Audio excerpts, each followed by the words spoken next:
This is Dr. Charles Parker, and you're listening to Core Brain Journal. It's the place where I connect both fresh discoveries and interesting different perspectives from advanced mind science with the realities of real people and everyday life down on Main Street. Well, welcome aboard, folks. This is Dr. Charles Parker one more time, and we have another very interesting guest here. I mean, this is so great that we have the opportunity to talk to people like Dr. Stephen Gundry out in California.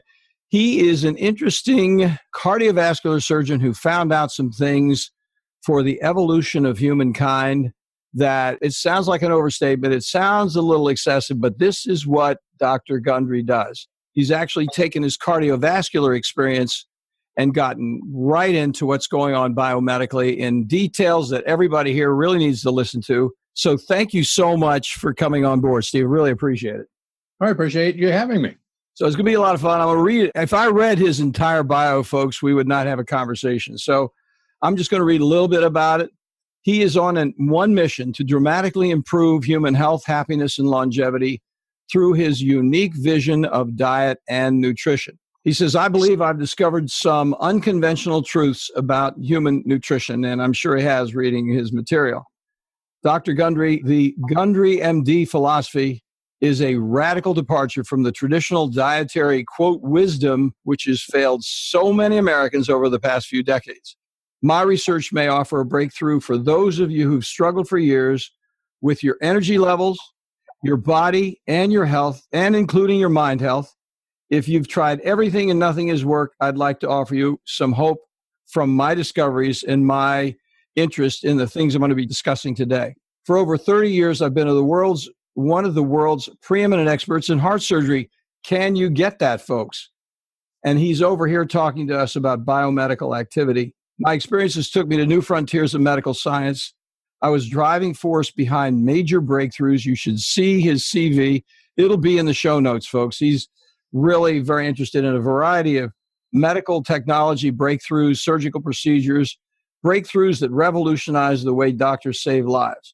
But back in 2001, when he was head of cardiothoracic surgery at Loma Linda University, a very prestigious institution out on the West Coast, he was asked to treat a chronically ill, overweight patient.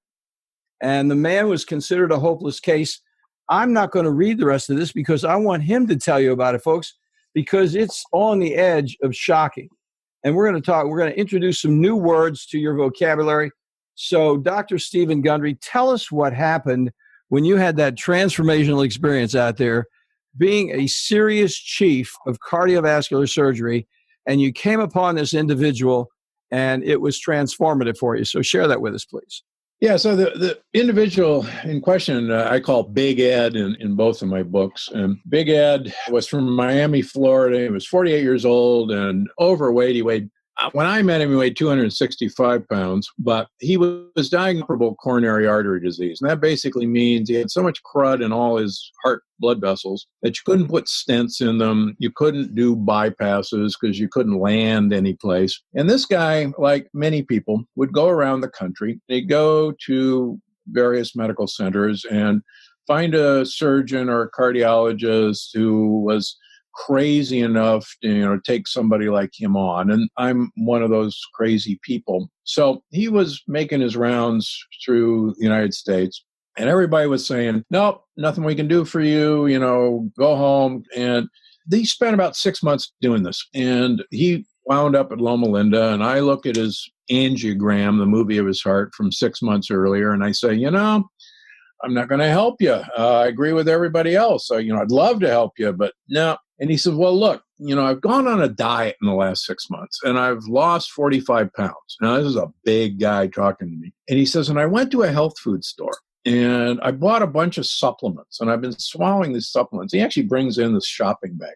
And I said, well, good for you for losing weight, but that's not going to do anything in here. And I know what you did with all those supplements. You made expensive urine. You wasted all your money. Very typical reaction. Yeah. And I really all the time. I believed it. So he said, come on, I've come all this way. why don't we do another angiogram? Humor me. I'm going, okay. So we get another angiogram, and in 6 months' time, this guy has cleaned out 50% of all the blockages in his heart. Gone. Now, I'd never seen anything like it. Now, unfortunately, wearing my heart surgeon cap, I go, this is great news. I don't know how you did this, but he still had blockages, but now there were places to land bypass grafts. So I actually did a 5-vessel bypass on him. And if I knew what I knew now, of course, that'd be the last thing I'd do. I'd go, great, let's tweak this some more and dissolve these things. So I said, tell me about this diet. And he starts talking about what he did. And about, 3 sentences in, I go, wait a minute, time out. I went to Yale back in the dark ages, where we had the ability to design our own major and defend a thesis. And so my major was, you could take a great ape, manipulate its food supply and environment, and prove that you would arrive at a human being. And I actually defended my honors. And then I gave it to my parents and forgot all about it. And as Big Ed's describing this diet, I said, wait a minute, this is actually what I described as the original human diet. So I called my parents in San Diego and said, do you still have, and they said, oh, yeah. So they sent it up to me. Why that's so poignant was that at the time I was about 70 pounds overweight from the time I had arrived at Loma Linda, and I was running 30 miles a week, going to the gym 1 hour every day, and eating a healthy, low-fat vegetarian diet at Loma Linda, and wondering why I'm such a giant fat guy. And so anyhow, then I looked at all his supplements, and briefly, I was using some of these supplements down in the lab to resuscitate dead hearts. By putting them through the veins and arteries of the heart. I was keeping hearts in buckets of ice water for 48 hours for transplant, using some of these things. And it never occurred to me to swallow them. And so... yeah, basic, right? Yeah. So I decided to make both the guinea pigs. So I put myself on my thesis, and I started swallowing a bunch of supplements. And I started sending my blood work up to the University of California, Berkeley lipid lab. And within a couple of months, my horrible cholesterol had changed. I used to have high blood pressure. I used to have prediabetes. I had such bad arthritis that I had to wear braces on my knees to run. All that went away. And then I started doing this on my patients who I had operated on. And their high blood pressure went away, their diabetes went away. And so after about a year of doing this at Loma Linda, I had one of those awful mornings where I looked at the mirror and said, you should not be operating on these people and then teaching them what to do. You should teach them what to do, and you'll never have to operate on these people. Now, that's really dumb, as my wife continually reminds me, because even in academics, heart surgeons make a very, very nice living, but teaching people how to eat is not very lucrative. So it's funny, I just felt that I couldn't live with myself unless I did that. So I resigned my position, and I opened a clinic in Palm Springs, and I also have one now in Santa Barbara, and basically asked people, let me take some foods away from you. Let me send you to Costco, Trader Joe's, Vitacost, Amazon, and buy some supplements. And I want to do some blood work on you every 3 months, and I want to see what happens. And that's all I ask of you. We do insurance. We even do Medicaid. And that resulted in multiple publications, 2 books, Dr. Gundry's Diet Evolution, and now The Plant Paradox. And so that's what I do.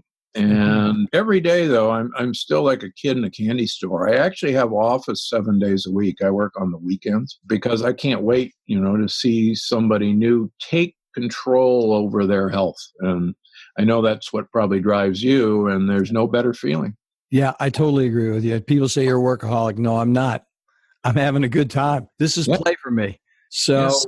Let's talk about the plant paradox, which is one of the reasons we really thought it was important to talk to you, because first of all, I love the word paradox because there's an element of surprise. You're moving along and you think it's this way, but then, oh my gosh, you've got a whole nother identification of factors that are paradoxical. You didn't have any idea that it was there, and all of a sudden it's staring you in the face. So let's talk about why you called the book The Plant Paradox and what it's all about, please. So most of us think that plants are just sitting around waiting for us to eat them. In fact, that nothing could be further from the truth. Plants were here first. They had it great before animals arrived because nobody wanted to eat them. Plants are subject to evolutionary pressures exactly like animals, and they want to grow, and most importantly, they want to have babies, their seeds, and they want to ensure that their babies, their seeds grow. So when animals arrived, plants had a problem because plants were stuck where they were. So they couldn't run, they couldn't hide, they couldn't fight, but they had an advantage, and that is they're chemists of incredible ability. So just remember that almost all drugs that we use had as their original basis a plant compound. So what they do is use their defense system of compounds, and one of the compounds I got very interested in is a plant protein called a lectin. And these lectins are designed to make the plant predator feel ill or not thrive. Interestingly enough, in your line of work, we can take lectins and inject them into rats, and the rat will get so anxious and depressed that they will cower in the corner of a cage. They will not go out on a water walk over water. They will not explore. And if you think about it from a plant standpoint, having your predator cowering in a corner and not coming looking to eat you is a pretty interesting strategy. So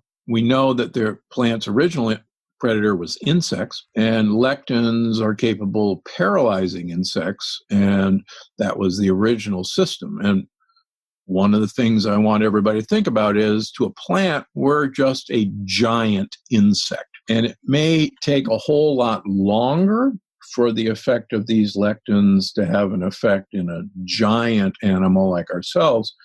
But I can assure you, after 15 years or so of doing this, that there are now blood tests that we can absolutely see where lectins are affecting us. And that's some of my publications. So what I did was, through the years of people kind of teaching me what these compounds were and identifying some of them, I made basically a 2-page list. And the 2-page list was, don't eat these things. You're not designed to eat them. You haven't been eating them long enough for your immune system to recognize them as anything but foreign. And we talked before we came on air, we have a set of bacteria and fungi and viruses in our gut, our microbiome. I prefer the word holobiome because it's more encompassing, but these critters have evolved to actually eat and handle the lectins that we eat.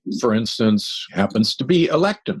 It's, believe it or not, a fairly minor lectin, but there are actually bacteria that enjoy eating gluten, and that they'll protect you as long as they're there. And as I talk about in the book, if you go on a gluten-free diet, those guys leave because they have nothing to eat, and then you expose yourself to gluten again. And if you're gluten sensitive, you're not protected against gluten anymore by a bunch of army bacteria. Steve, I got to stop you right there, because we see that all the time in our practice. And I've been very interested. It's one of the things that was transformational for me, was recognizing the pervasive effect of food sensitivity issues on brain function.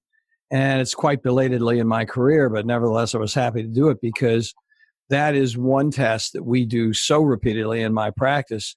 And we see this kind of thing happen. I was trying to explain it to myself on an IgE, IgG modality, and I didn't really know that what you just said was the problem, because that I was thinking it was just a different type of immune system dysregulation. But what you're saying is, the gluten as a lectin, when you take it back in after they've been on a diet, is so obviously allergenic that the person is compromised immediately. And we see the things you were talking about just when you got started: significant anxiety, sleep disorders, depression, all directly related to that kind of immune dysregulation secondary to these lectins. Thank you so much for bringing that up.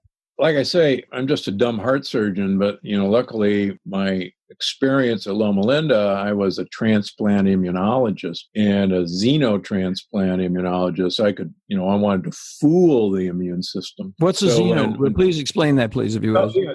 Sorry, xeno is one species to another. So I'm famous for transplanting pig hearts into baboons and having them live for over a month when the previous record was like 4 or 5 hours because the immune reaction is so strong. So after my first book came out, a lot of people with autoimmune disease started showing up at my door and say, what do you know about autoimmune disease? And I go, absolutely nothing, but I know a whole lot about how the immune system works. And if you want to play, let's play. And it's fascinating, looking at the literature. And I have a lot of references in the book about the effect that plants and their compounds have on human behavior. I have several huge textbooks on the influence of plant compounds, including lectins, on human behavior. And anyone who thinks that plant compounds don't affect human behavior don't know the opioids and the cannabinoids, just as a couple of examples. But see, that would be so interesting. As I was saying earlier, my son he's in anesthesia and he's on the liver transplant team there. And I think this is a great conversation. I'm going to make sure that I pass it on to him because what you're talking about, hearts, is relevant across the board. It doesn't matter what the organ is. If you understand this kind of material, then the transplant is much more likely to survive. I mean, if you're taking one species into another species, which one would think would be completely unreasonable, and making it happen, that means you're onto something in terms of really understanding the biomedical contributing factors. Very interesting. But you're right. I see initially, I talk about it in the book, my initial practice, I had a lot of thin women who would bring their fat husbands with heart disease or diabetes in, and they'd tell me to fix them. So I always felt that this was a team sport. So I'd ask the women who had nothing wrong with them to do all my blood tests and give me a complete history. And these women, almost to a person, had depression. And I love the joke. I'd say one night, you're on this antidepressant. And they said, well, if you were married to my husband, you'd be on one too. And they all had arthritis and they were all eating a no-fat diet. And yet they were on a cholesterol-lowering medication and they were on a high blood pressure medicine. I'm going, and these are the healthy ones who, are coming to see me to fix their husband. And when we started to look at all the markers of inflammation in these women, their inflammation markers were sky high. So, and a lot of them had Hashimoto's thyroiditis that they thought was just kind of normal. So as we started taking certain plant compounds away from people, the better and better they got. And it's fascinating. So just for your listeners, we have to understand that we've been around for probably a couple million years. Our current form, we've been around about 300,000 years, but we basically were a tree-dwelling ape who ate leaves. And even our early ancestors ate primarily leaves and tubers and a lot of fish, believe it or not.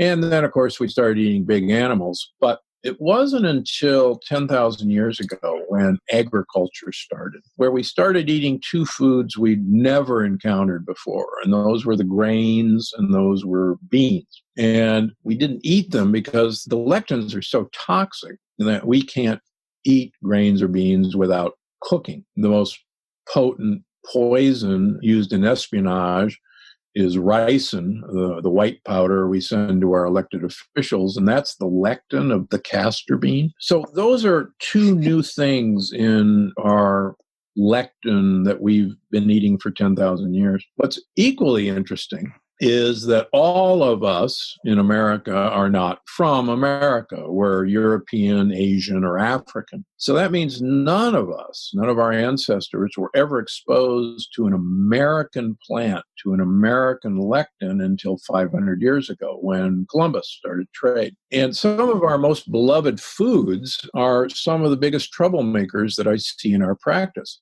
The nightshade family, like potatoes, eggplant, tomatoes, peppers, goji berries are actually nightshades. Peanuts and cashews are American legumes. They're beans. They're not nuts at all. And then corn and quinoa the American grains. We're not designed to eat these things because we've never been exposed to these things. Interestingly, the French banned corn as unfit for human consumption in 1900 after the northern Italians adopted corn as their starch and started eating polenta. And you may remember that there was a large number of Italian children that were born mentally retarded. The word cretin comes from that epidemic. And the Italians adapted a corn without knowing that the Indians always treated corn with lye so that niacin wasn't bound. And it's a long story.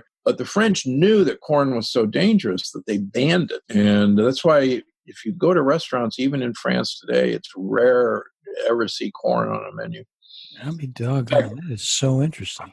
I mean, that is very interesting because then, I mean, you're really talking about some things that are so transformational. If a person just decides that they want to get better, all they have to do is decide what they're going to eat. I mean, yeah. it's more than that, but I mean, that's a big, big piece of it. Well, I'll give you a great story that's in the book, and she's become kind of a good friend and tester. She's a nurse from Oregon. She had just intractable migraine headaches, affected her all her life. And she has this big garden, and her favorite foods to grow are tomatoes and zucchinis. And she makes this relish every fall, tomato and zucchini relish that she just loves. And when she came down to see me, I said, well, you know, tomatoes are a nightshade and a zucchini is an American squash, and they're your problem, among other things. And she said, oh, don't take that away from me. You've got to be kidding. And I said, look, you know, you have migraines every day. You want to play or not? So she got rid of all these things, and her migraines completely went away.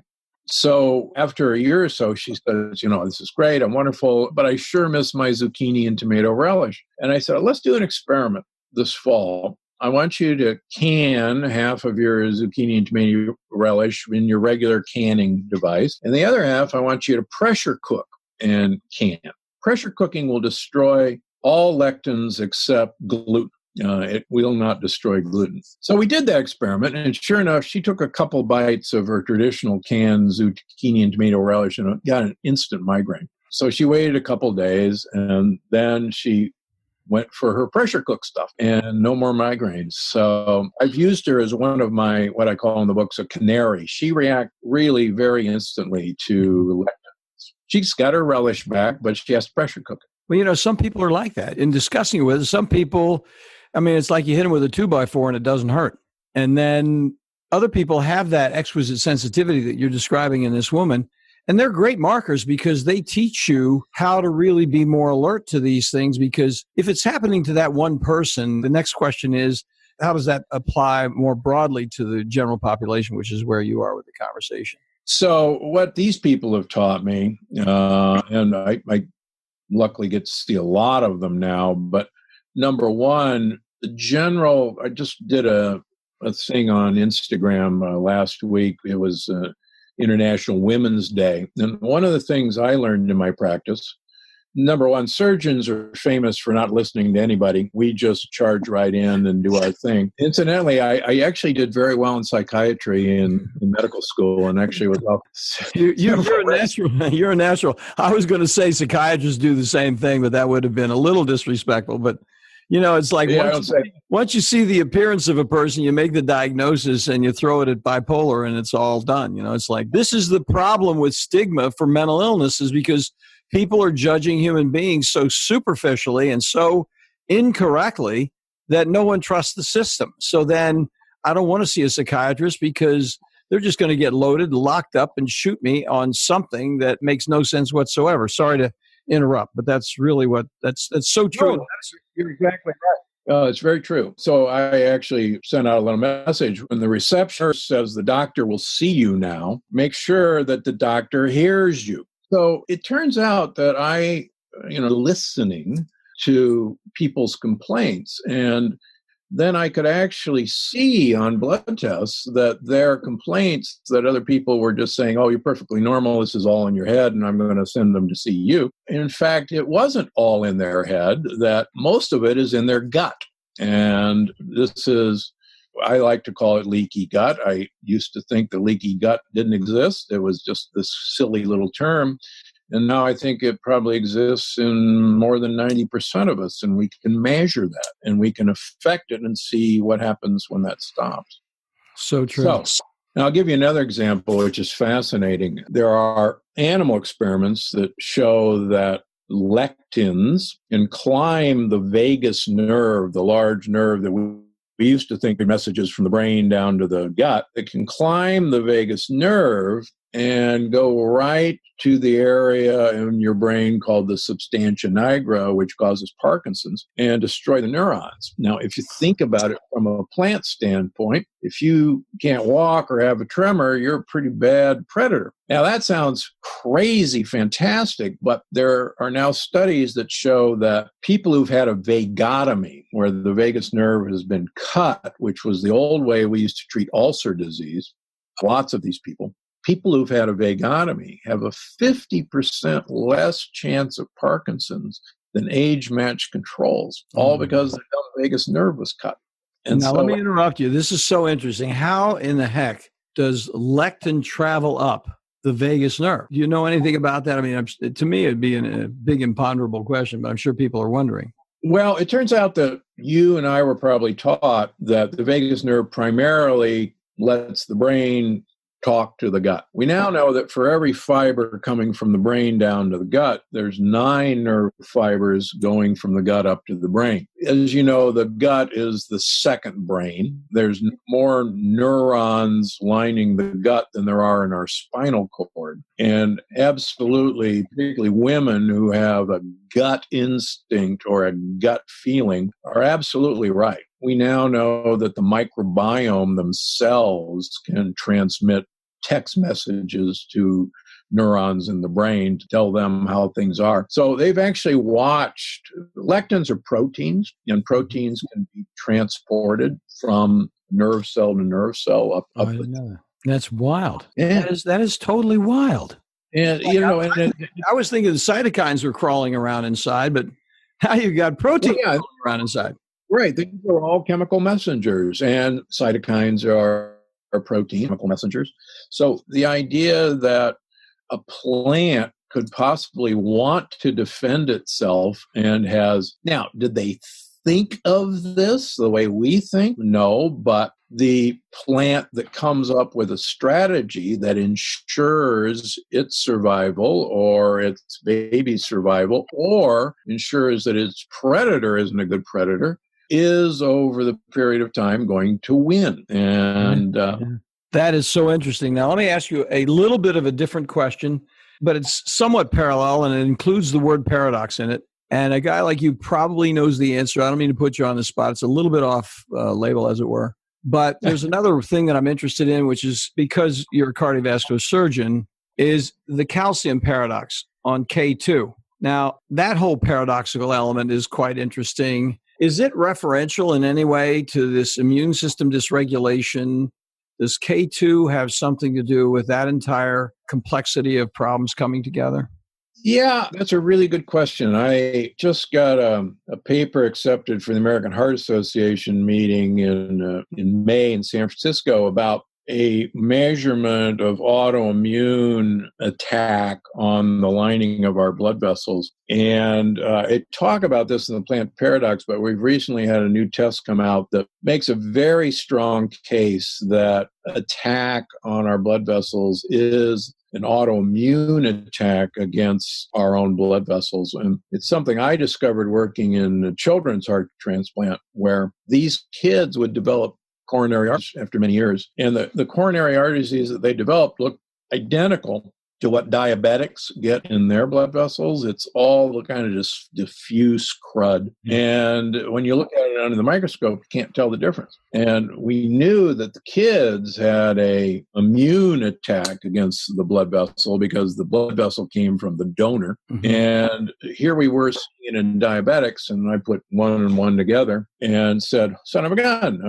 modern heart disease is an immune attack against our blood vessels, an autoimmune attack. So getting back to calcium, there was a famous book written back in the 1940s called Metabolic and Human Degeneration. I'll get you a copy. And long story short, one of the conclusions of this dentist who traveled around the world looking at traditional cultures and finding out what made them click is a ton of these people actually were using butter from grass-fed cows. And he actually called this miracle substance in butter factor X. And he spent the rest of his life trying to find X. And there's a lot of pretty good evidence that factor X was actually vitamin K2, which we know is present in the butter of grass-fed cows and sheep and goats. So K2 is interesting in that it, at least in animals, is capable of, when vitamin D is mobilizing calcium, directing vitamin D to take calcium into bones rather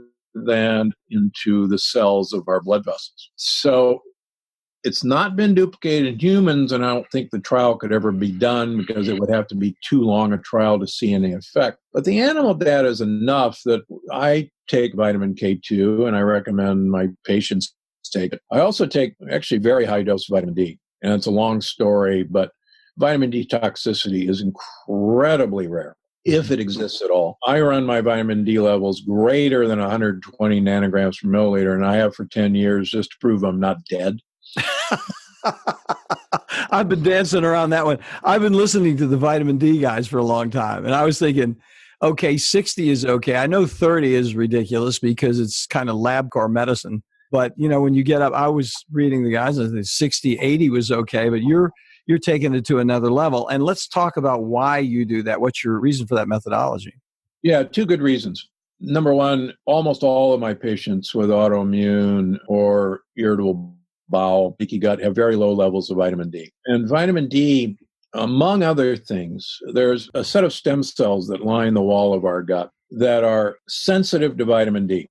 And vitamin D actually pushes them to divide. And if you don't have enough vitamin D, they don't divide and repair your gut wall. But more importantly, in the last actually month and a half, there's been a very important paper looking at, there's a particular white blood cell in autoimmune disease called the T cell. And the T cells are, for lack of a better word, very overactive in patients with autoimmune disease. And they are responsible for the autoimmune attack. Well, T cells are sensitive to vitamin D, and vitamin D basically calms them down. But some new research has shown that T cells in patients with autoimmune disease are insensitive to vitamin D, that the conjecture of the paper is that perhaps you're going to need really high dose vitamin D to get them to pay attention. And I just noticed through the years that when I got my patients' vitamin D levels to 100 and 120,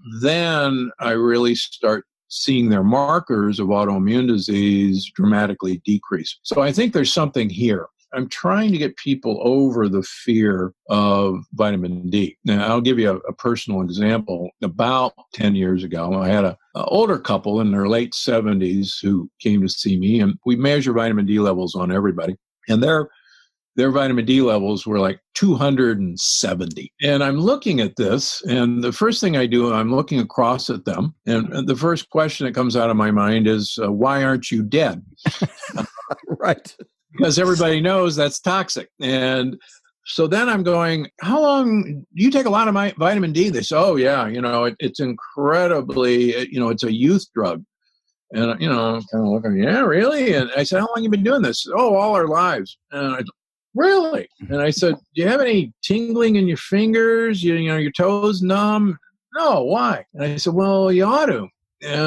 Well, we don't. So that experience made me start playing with my own vitamin D. And then, Dr. Hollick at Boston University, I think, has seen only 2 cases of vitamin D toxicity in his life. And the Mayo Clinic recently said that they haven't seen vitamin D toxicity below 316 nanograms per milliliter. And there's another paper that shows the average American could take 40,000 international units a day and not get toxic. This other paper, the recommendation is probably the average American should take 9,600 international units of vitamin D to have an assured normal range.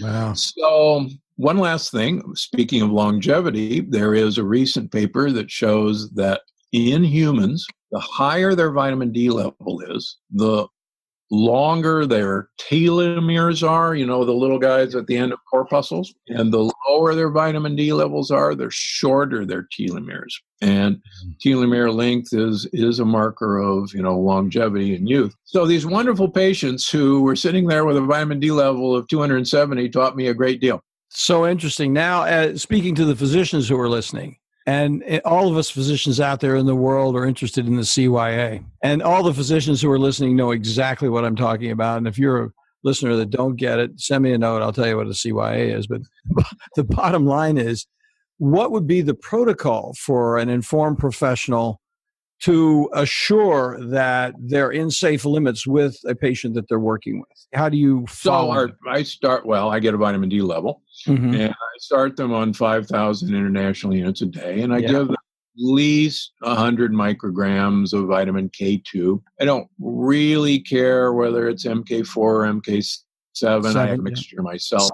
Yeah. 7's probably the active form. Yep. And then I see them back in 3 months, and we check where we are. Now, again, I personally run my vitamin D level very high, and knock on wood, I don't have kidney stones. I don't have calcinosis in my tendons. I've actually never seen a patient with it. Sure, it can occur. I'm certain it can occur. I just haven't seen 10,000 patients. But I think that's a safe way to do it. I think the Mayo Clinic on their labs, 120 is considered normal. A lab that I use for autoimmune tests, Vibrant, 120 is considered normal. Interestingly, on Vibrant, if it's above 120, they put a little proviso. Levels above 120 have never been associated with clinical significance, which is very brave on their part. I think we should not be as afraid as we are. One other crazy thing, I used to take 50,000 units of vitamin D a day for 3 days when I felt a cold or something coming on. And I was talking to a very knowledgeable chiropractor down in Texas by the name of Dr. Osborne. And he says, no, that's much too low. You got to take 150,000 international units 3 days in a row. So we're talking about literally 500,000 international units of vitamin D in 3 days. And he said, don't be afraid. And I'm going, holy cow. So I've been doing that. And my patients and my staff tried to give me the flu in January. But I rode right through it with nothing happening, taking 150,000 units of vitamin D 3 days in a row. I mean, I knew I had the virus, but, I kept working and I didn't have, I wasn't sick. It didn't take you out. Yeah, it didn't take me out. Man, oh, man.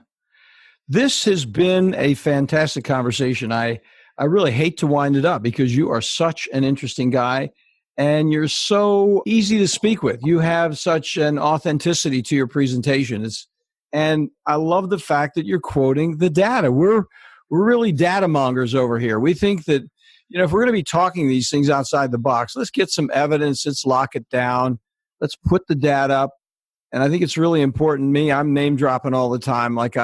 Somebody says, well, Parker, you're a little bit out of the box here. We in the Virginia Beach environs think IgG is total quackery. They wouldn't say that directly, but I hear it back through the patients. I said, well, I am hanging with Alessio Fasano, who is the chairman of the Department of Pediatric Gastroenterology at Harvard. So if your guy isn't listening to him, and he's written a definitive book on what I'm talking to you about, so I wind up, and I'm looking forward to having him on someday. I haven't invited him formally yet, but it would be a compliment to the excellent presentation that you made here because this is so completely useful, and I really appreciate it. And the door is open if you find something else that, hey, Parker, here's another thing that would be interesting because we would be more than happy to have you on again. I think what's going to happen is going to be a very well-received message episode, and I think people are going to get a lot of use out of it.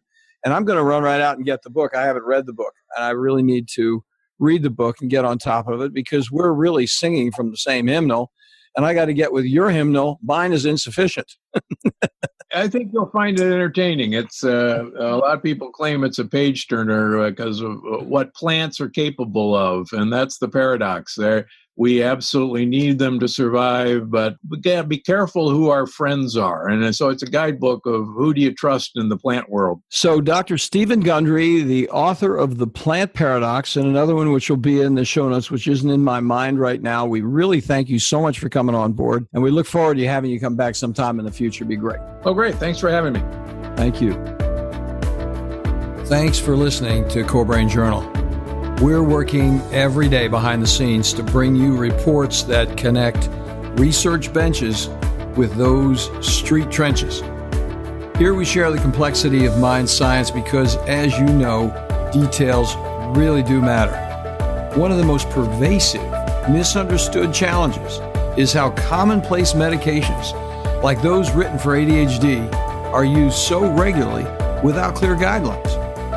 If you think you'd like more specifics, take a minute to download my 2-page PDF packed with video links and references on the absolute essentials of how to start ADHD medications.